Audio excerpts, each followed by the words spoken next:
Some of the cost reductions we've done in the streets and drains division, like most DPW departments, we did lose some full-time staff, 10.6 full-time staff and 12.2 part-time staff employees over the last several years. The superintendent of streets was combined with the superintendent of parks to create one position, separate divisions though. We did reduce overtime expenses. We eliminated the scheduled weekend overtime, and I want to stress that this excludes all snow operations and in critical emergency situations. We still respond accordingly to those events. We did reduce personal service expenses through the furlough hours equivalent to the 1 FTE annually, and along with other pay reductions. Some positive, cost reductions, like Steve said, we also installed energy efficient LED street lighting. That can be seen around Somerset, can be seen on Dick Beaver from DeQuinter to John R. And we are progressing forward with that in our CIP, our capital improvement program, as suggested by the ICMA. We combined light services, again, as the ICMA report suggested, mowing, snow removal, mosquito control. We also are implementing more technology to increase efficiency. For an example, is the use of iPads. Our sidewalk program, which is about a $500,000 program a year, the supervisor that was in charge of that went out and put everything longhand, had to go back to the office, put everything back on the computer. Now it's everything's in the field. It automatically will generate a notification to the resident after the resident accepts the city placing the sidewalk. Once it's done, we'll automatically generate a invoice to the resident. There's a lot of steps that we were able to tighten up there with technology, and hope to continue that.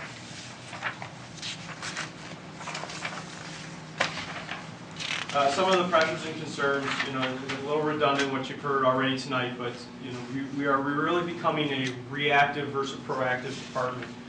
And I put up an example there. In the past when we were doing storm drain cleanouts, if a structure needed to be fixed, we had the staff, we'd send them out there and fix the structure. Now, not only are we not cleaning as many storm catch basins, but we're actually being notified when there's a failing structure because the road is collapsing around it. So not only are we now replacing a structure, but we're replacing the road around it. So we're much more reactive versus proactive. We're not meeting the demands of our constituents. We're twice as long to respond to a lot of these concerns, especially stormwater concerns. That's a lower priority. So if someone does have some rear yard flooding, it could take us a couple weeks to get out there to actually investigate it, and then even longer to make the repair if it's necessary. Reduction in maintenance will have a long-term effect on infrastructure, and that again is the idea of being reactive versus proactive. If we don't sweep the streets as often, which we're not, we used to try to sweep 4 times a year. We're lucky if we get them done once now. If we don't sweep the streets, the debris go into the storm system. The storm system we're not cleaning as often, and the storm system gets clogged, and then we have failing structures and so on and so forth. So we're starting to see a trickle effect here in the streets division because of the cut in staff. Future needs, increased production hours. Again, a recommendation would be through the elimination of furlough hours, the use of part-time positions. This is something that I'm going to bring to the table hopefully when we open up the union contracts. There is a little bit of restrictions in there to use part-time positions, but I believe the unions are going to be willing to work with us to overcome some of these obstacles. Larger investment in the technology. You heard from the police department the other night. They're all about statistics. They love numbers. I love numbers too. Numbers tell you a lot, but we need the technology to capture these numbers to be able to tell us where we should be improving. So a larger investment into that technology is necessary. Better communication avenues to communicate to the public. Not that these aren't available to us, Facebook, Twitter, email, it's just someone to administer that. It's been my experience, especially in such a high visibility department like the streets department, everyone drives on roads every day. We need to communicate projects, what we have going on, future projects. I know we use the Troy Today a lot, we use local newspapers, but I'd like to personalize that communication and get more communication out to the public. Questions?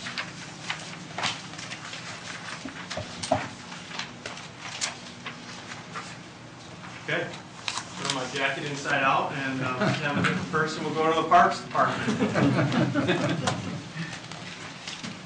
We maintain active, passive municipal grounds, the urban forest, in the city of Troy in the Parks Division. 1,000 acres of parkland. I know that it's 1,000 acres. What is 1,000 acres? It is 4.5% of Troy. The Parks Division maintains 4.5% of Troy. Included in that is 4 cemeteries. 2 of the cemeteries are, for a lack of better words and not to plan it, still open, active cemeteries, I guess we could call them. But they do have plots, and Crooks Road Cemetery still has open plots which you can purchase. Union Corners, the plots are all sold, but there's still vacancies. We are responsible for maintaining those. We do, in the Parks Division, we do those burials when necessary. The 55 municipal building sites that Steve's in charge of the inside, we are in charge of the outside. That includes all landscape maintenance, mowing, snow removal, sidewalks, all the exterior, excluding the building. We also maintain approximately 40,000 city right-of-way trees to improve the urban forest. When we can and when we have the funds, we're also responsible for development of parks, and that is Milverton Park. That park was developed through the Community Development Block Grant Funds, and that's been a great improvement to the area. We're also responsible for the review of the tree preservation plans for commercial and residential development, and we perform special setup and sports field preparation. On average, my labor staff spends about 1,100 man-hours a year prepping athletic fields. That's not cutting the grass. That's not putting topsoil down. That is putting lines on fields. That's baseball fields, soccer fields, things like that. Parks revenue, and I talked a little bit about the urban forest. With that, we do have a street tree fee.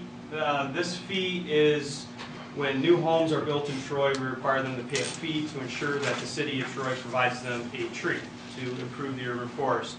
There was a stint of time there that we were not planting trees, but we have picked that back up this year, and we've planted almost 200 trees this fiscal year already. And you can see the revenues continuing to come in and rising, so we project that we're going to request that in the capital plan as well. Athletic field usage fees, these are collected through different organizations such as Troy Baseball Booster, Troy Youth Soccer League. The expense, the revenue is not intended to cover the expense, much like you saw in the recreation department. That's not the intent here.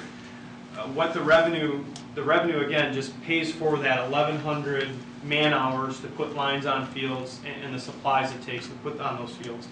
What it doesn't cover, that we don't charge these youth organizations, is that we don't charge them for the mowing, the extra mowing that we do for the athletic fields, for the irrigation that we use for the athletic fields, for the ball diamond lights at some of our facilities. They're not charged utility cost, and any turf maintenance. So really this revenue is we're only charging these youth organizations the actual time spent to prep the field. That's it.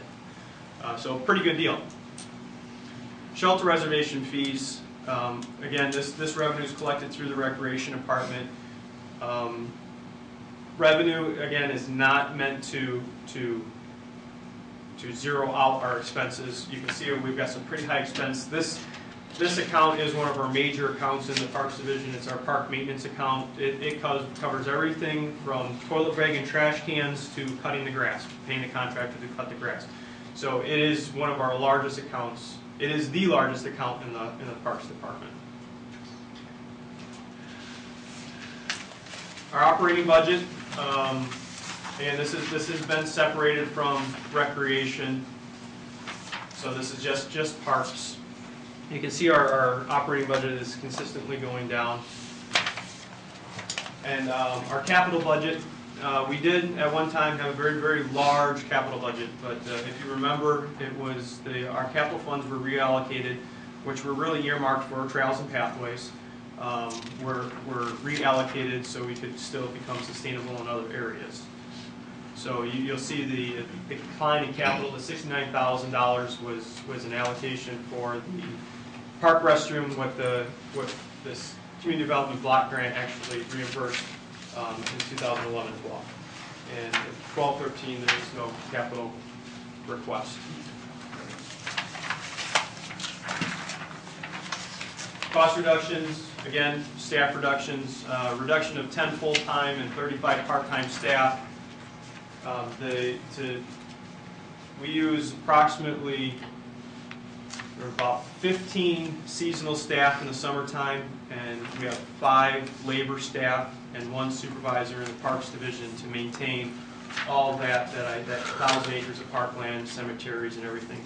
Now, we do contract a lot out, and that's mentioned a little lower as a cost reduction.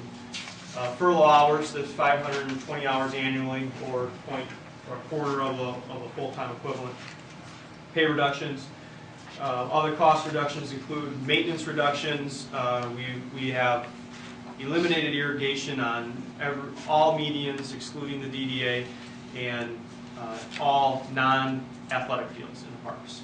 So that's the only thing that's getting irrigated, and City Hall here. School athletic fields. There was a time where the Parks Division maintained school sites. We would go out and we had a cooperative agreement with the Troy School District that if they allowed us and the organizations that we hosted to use the school sites, in turn we would make sure the infield was graded. We would supply them with pitchers mounds and home plates, players benches, fences, and such. We no longer do that. We no longer have a turf maintenance program. For example, firefighters, we would spread about 500 ton of material out there to top dress and reseed annually. We have dropped that off. We no longer develop park, and I kind of put in there all non-grant funded park, because that's to exclude the Milverton Park, but we are no longer developing any parks. Combining like contracts similar to the streets division, the mowing, the snow removal, that's all been very, very beneficial. In fact, the mowing contract that we're coming up here to combine all of municipal grounds, including detention ponds and everything, that's all going to be under one contractor, and that's proven to be quite a big savings for us.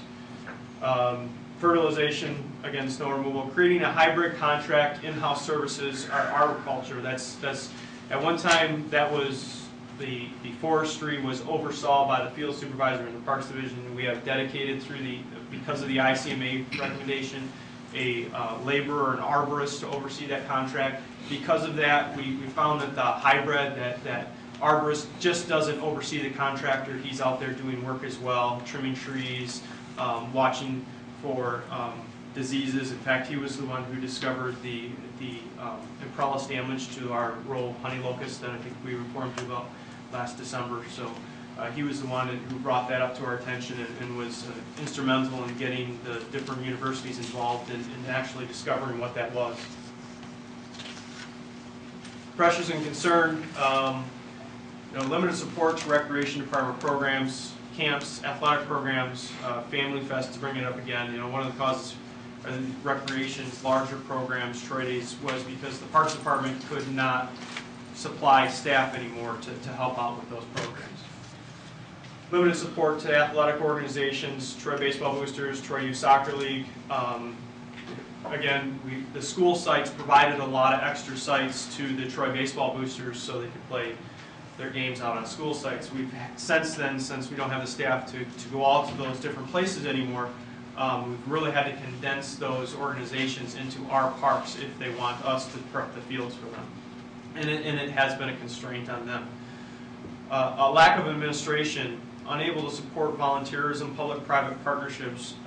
You'll see if you've read any of the surveys for the Parks Master Plan that's top on our constituents list, that they want to see the Parks Division develop more public partner relationships and use volunteerism, but that still takes, someone still needs to administer that. And with a one field supervisor and really a third of a superintendent, there's no one available to administer those people and organize them. A lack of contract oversight. The contractor's mowing 503 acres weekly in our spring growing season. That's 2.5% of the city of Troy is being mowed weekly. That we don't have any staff to actually go out there and confirm that they're mowing what they're mowing. The only way that we know they're not doing is we get a complaint. So we see that as a pressure and a true concern. Future needs, again, reiteration, increased production hours through the elimination of fertile hours, use of more part-time positions, or we can use part-time positions or seasonal positions in the Parks Department a little bit more fluidly than in our other divisions. In the union contract, it allows us to have more of them and for a longer period of time, which has been very, very beneficial. And just to augment what I said about the volunteerism and increase in administration to develop private-public partnerships, a larger investment in energy-efficient buildings. Most of our buildings were built in the 70s and 80s, and they're not efficient. And when I say buildings, I mean park restrooms, shelters, and that sort. And resources to implement portions of the parks master plan. We talked a little about the capital that was earmarked for trails and pathways. That was number one on our last master plan. It is number one again on our current coming up master plan. So we have to make a decision of if we want to dedicate any resources to meeting some of those demands. Questions? How many non-developed parks have we got now in Troy? 12. 12 sites that are not developed. Your department handles mowing at a larger scale. Do you handle also the city hall grounds, library? Yes. Okay. So the transit center then would fall into your. That is correct. So when we look at that budget number, the transit center would, the maintenance of that property would come out of that. The municipal grounds.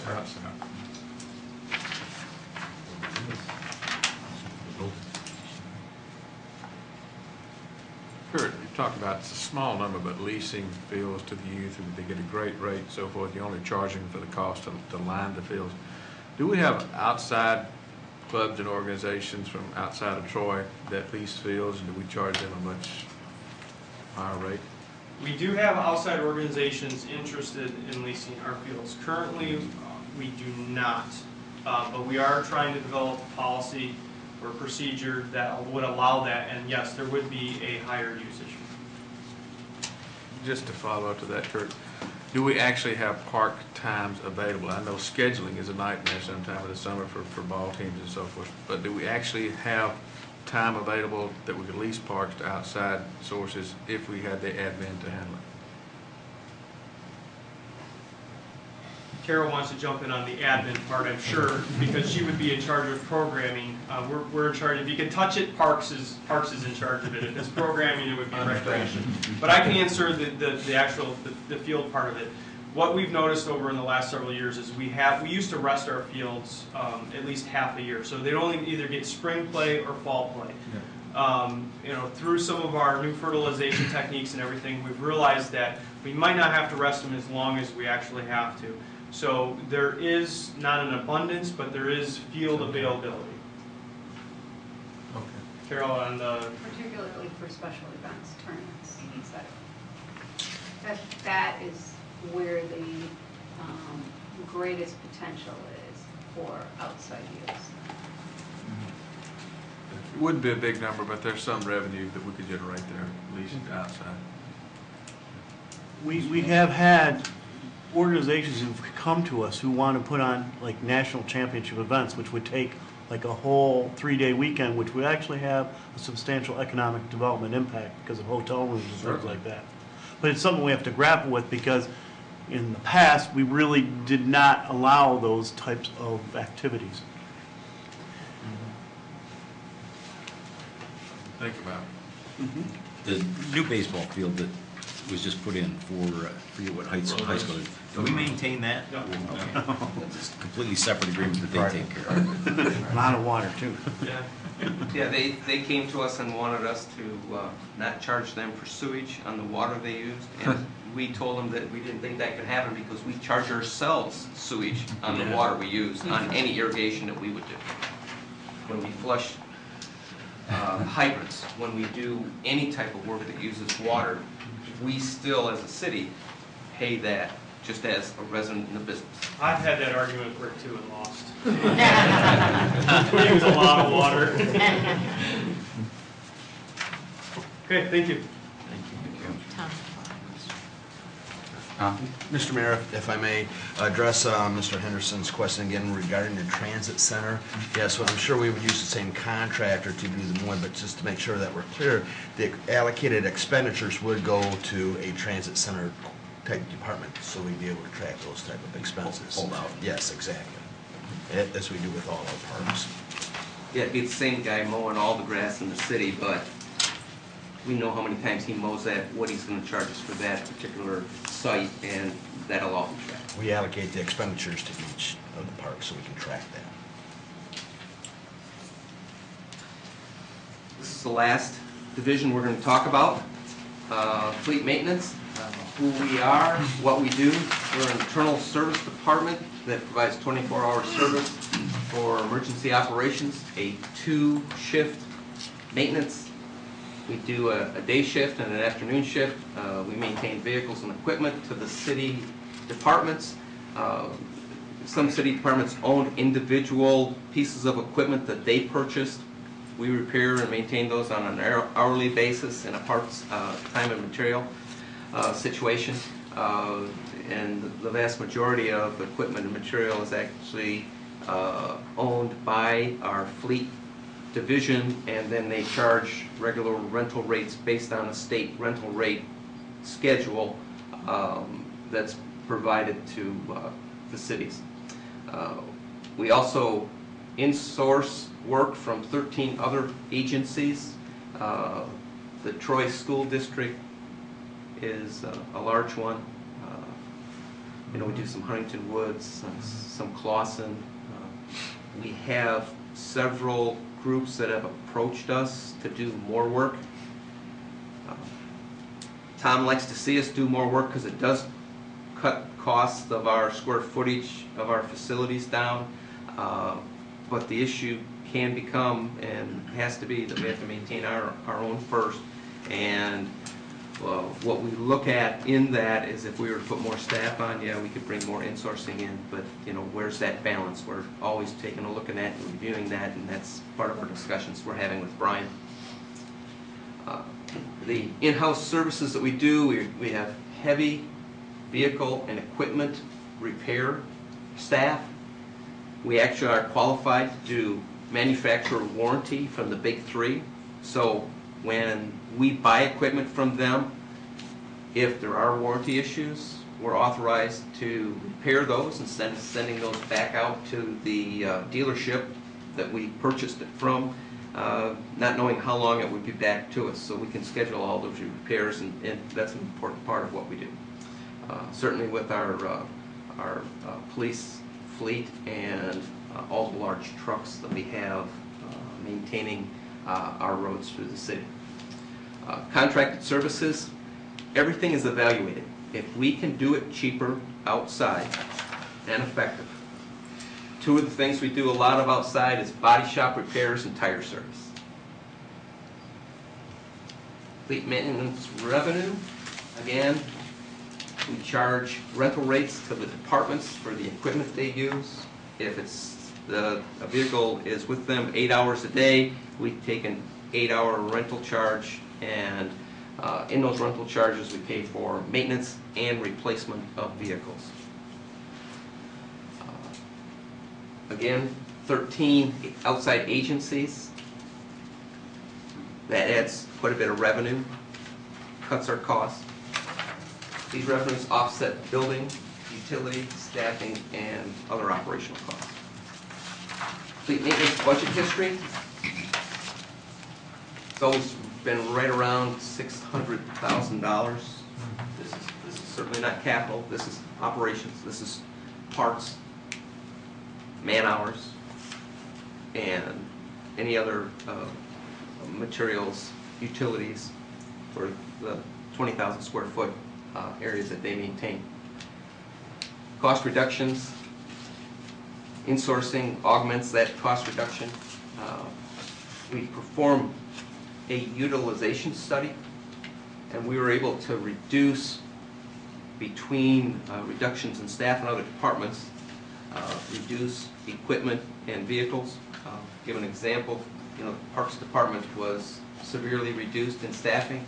Kurt talked about how they don't top dress and put topsoils in and repair and make ground improvements like we used to. They had a hydro seeder that was used a lot and paid for, the rental that was on it. But when this whole situation turned upside down, we reevaluated, and it was determined that was no longer a piece of equipment we could afford to keep. Even though we had already paid the capital costs, we weren't even using it enough to make the maintenance costs on it. So Kurt, if he goes out and has a project in the future, we'll either rent a piece of equipment or we'll hire a contractor to do that type of seating for us. Fleet maintenance pressures and concerns, ability to maximize staff, turnover and floor time. Police department said boots on the street. Ours is floor time, or Tom likes to use wrench time. We're hard to compete with the wages and benefits of some of the other groups out there. We had individuals that left employment here after several years, went down to a tire shop, because a lot of tire shops will do front end alignments, do different things, some of the similar things that we do. And he was making $1 an hour more, but he was also putting between 10 to 20 hours of overtime in a week. And so it was very lucrative for him. It came down to money. In those situations, we spend a lot of time to train our staff, and turnover, as the police department might have, in all the training they have to put in. Bill Nelson mentioned all the training that's required, and just to bring somebody in green and to put them on a volunteer fire department takes about a year's worth of training in order to make that happen. We have those same pressures and concerns most recently because of what we are able to pay a number of those mechanics. We were short, and if you looked at the budget, part of that budget expenditure and why we were under budget was because we were 2 and 3 people, as Councilman McGinnis asked, that we could not fill positions for a period of time. We have just now successfully been able to fill all those positions, 3 in the last 2 months, in order to bring our maximum staff limits up, but we still have those other furlough time limitations and so forth. Fleet maintenance future needs, stabilize staffing, reduce turnover, reduce time to fill vacant positions. We're hoping that we can keep what we have, but there still are those concerns and pressures, and to increase wrench time or floor time with the staff that we have, to utilize the expertise they have and the training that we've provided.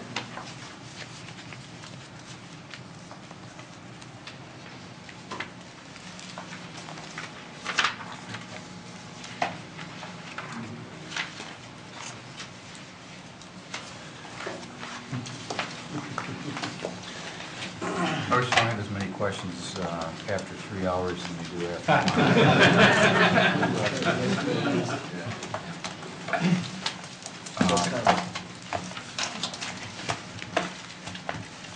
I think there's some of the conclusions and consensus are going to be very similar, I think, as to what we've been discussing early in the evening. So, Want me to give it a shot? yeah, I think that'd be great. Try to do this. Obviously, the recruit and retain staff in terms of furlough evaluation and increased production hours, that would be one that came up. And I would assume there's consensus around the table for that. The fund balance for refuse and recycling needs to continuously be evaluated. Single stream recycling seems like a great idea and something that the majority, that they should continue to pursue. Obviously, a CIP plan for all facilities goes in line with what was talked about before. District court lease, that's just one that jumped out at us today while we were going over this presentation. So that's kind of, at least evaluate it and see what the components are.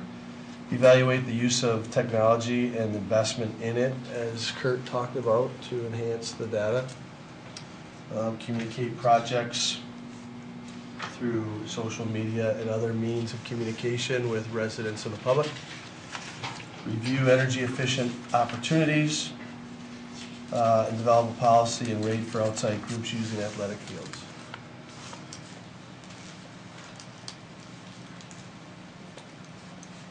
I think that's a good summary. I'd be remiss if I didn't say, obviously, a lot of positions where you can see that's a recurring theme. I think that's just something that's a long-term battle, if, an evaluation when and if it were to make sense. I think you had most of the ones that, the communication between, that you were talking about with the public from the other ones that aren't using those right now, I think is really important to, in today's world with Facebook and Twitter and all those other social media. I get a lot of emails from citizens that question trash and DPW functions and Snow removal. It's probably the biggest email that you get at this time of the year, why my street wasn't done, why they leave that pile of snow in front of my driveway. And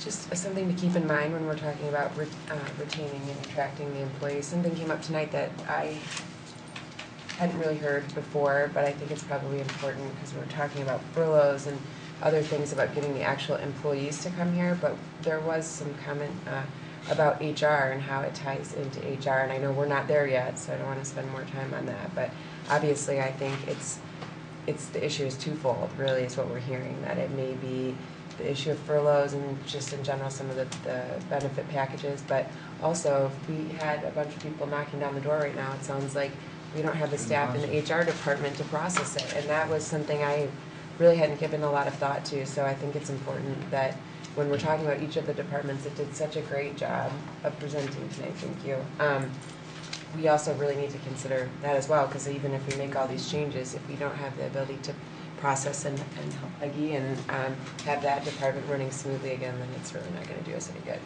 We'll just have a bunch of empty positions. And that's well said. That is a very, very glaring problem in the city. And you wouldn't know it if you were just on the outside looking at streets plowed and that kind of thing. But when you look, he didn't even talk, he brought up, they're fully staffed at the fleet maintenance, but I don't want to speak out of turn, but you just brought to the efficiency committee a vacancy already down there. Yes. So he's not fully staffed, even though he just thought he was again.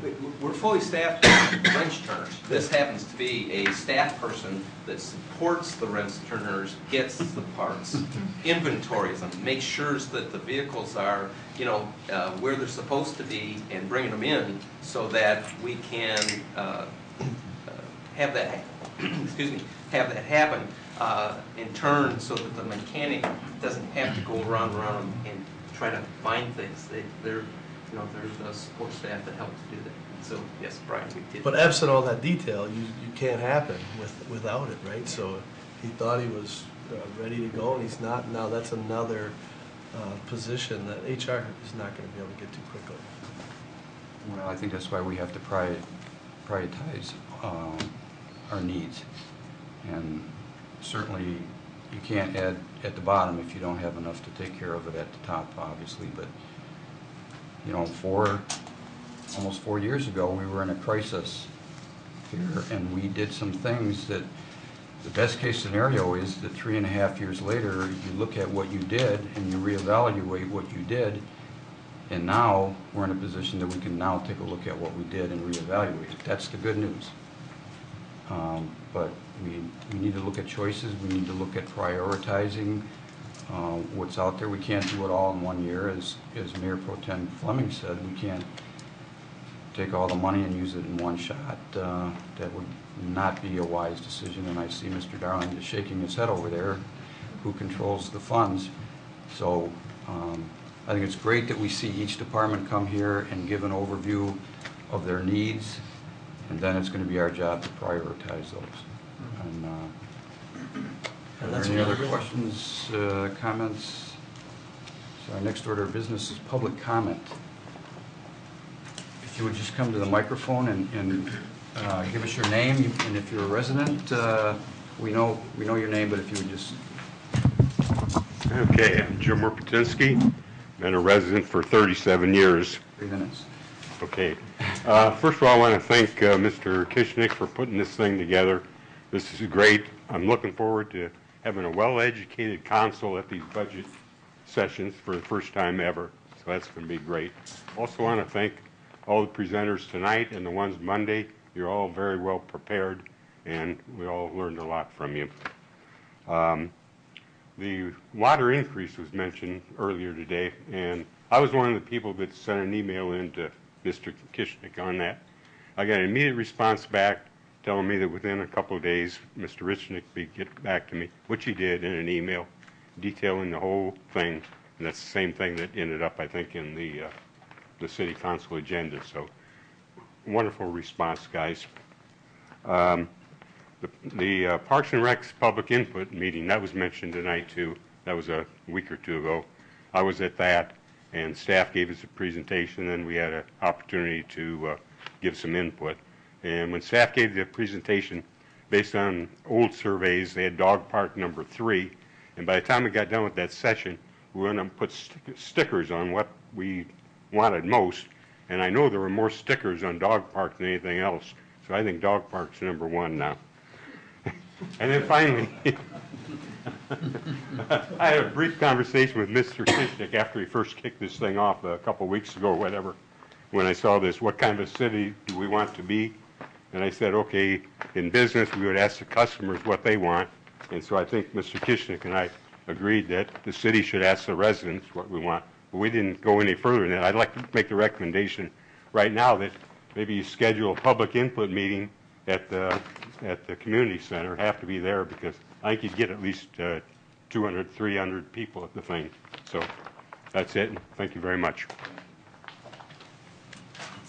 Any resident or wants to speak tonight?